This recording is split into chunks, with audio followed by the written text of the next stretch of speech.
Two local guns were recovered by the Ambassa police station in Tripura following an act of violence against a youth in the Tilokumar village. The police team responded to reports of gunshots at around 9:30 p.m. yesterday night. The injured youth was identified as Khadra Joy Tripura, who was reportedly shot in his head by a local-made gun. Inspector Govinda Das of Ambassa police station said the team responded immediately following reports of gunfire. He further added that the victim got into a fight with the assailants, namely Jaisa Tripura and Anka Joy Tripura, prior to the firing incident.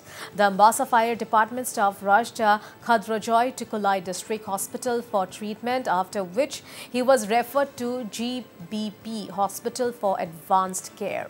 According to Kulai Hospital doctor, he was in critical condition. Following the incident, a case was filed by Khadra Joy's family against two persons, namely Jaisa Tripura and Anka Joy Tripura, under the Ambassa police station. অনুমান 9:30টার দিকে আমরা একটা খবর পাইছি যে খগন্ড রওয়াজাপাড়ার তিলকুমার রওয়াজাপাড়াতে একটা fire accident ঘটনা ঘটছে। এই খবর পাই আমরা ঘটনাস্থলে গেছি, যাই একটা লোককে পাইছি গুলিবিদ্ধ অবস্থায় মাটিতে পড়ে আছে এবং গ্রামের লোকজন জমা হয়ে আছে।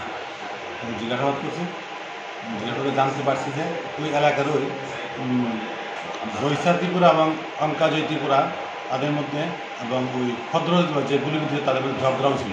এই ঝগড়া সূত্র ধরেই তারা বাড়ি থেকে গাদাবন্ধ এনে তারা গুলি করছে।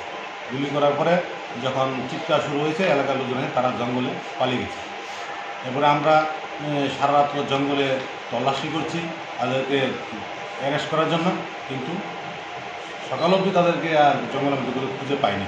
পাড়া হয়েছে তিলকুমার রওয়াজাপাড়া, তাই নাম খদ্রজয় ত্রিপুরা, বাবার নাম খরেন্দ্র ত্রিপুরা। আর বয়স তাই 21-22 মধ্যেই থাকবো। ঠিক আছে। এর বাবা বয়স্ক গীতা লইয়া কাজে হয়েছে, আমি জানি না, আমি বাড়ি আসলো না। আমি সকালে আসলো বাজারে, 1.5 মাইলে আসলো, খবর পাইছি এরম ঘটনা। আমি গাড়ি লিয়ে গেছি দিতে, অক্ষণ আনছি যা ঘটনা পরে জানা চাইব আর কি।